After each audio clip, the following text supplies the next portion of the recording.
Nous sommes actuellement confrontés à un nouveau phénomène qui est celui de la xénophobie, qui s'exprime par la peur de l'autre et par des discours de certains élus qui invitent les gens des grandes villes, pour ne pas dire de Montréal, à rester chez eux et à ne pas venir en Gaspésie. L'économie touristique a pris des années à se développer en Gaspésie, à acquérir ses lettres de noblesse, à développer une crédibilité, une reconnaissance qui n'est plus à faire au Québec et même dans le monde. Et ça peut s'effondrer assez rapidement. Des discours qui invitent les gens de Montréal à rester chez eux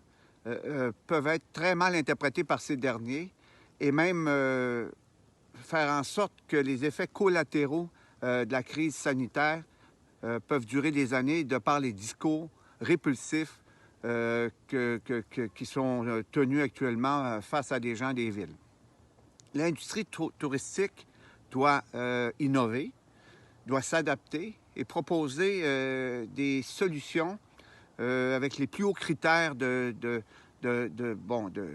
respect de la distanciation sociale, mais aussi de révolution sanitaire.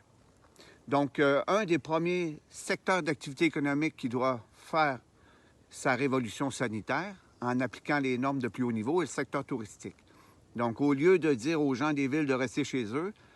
nous avons la responsabilité de leur dire que nous allons tout faire pour développer une économie touristique sécuritaire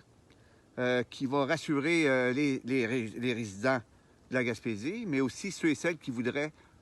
sortir des villes et visiter nos régions. Donc, le mot d'ordre, c'est créativité, imagination, adaptation, mais aussi compassion pour ceux et celles qui vivent dans des blocs ou qui sont pognés à côtoyer une masse importante d'individus et qui ont peur. Donc, au lieu de fermer nos régions,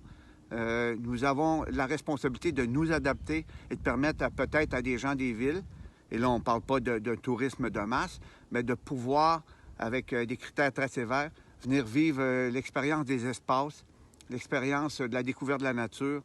et je pense qu'ils vont s'en rappeler. Mais ils peuvent aussi se rappeler de ceux et celles qui leur ont dit de rester chez eux et qu'on ne les voulait pas. Donc, soyons solidaires et développons ce qu'il y a de meilleur dans notre humanité et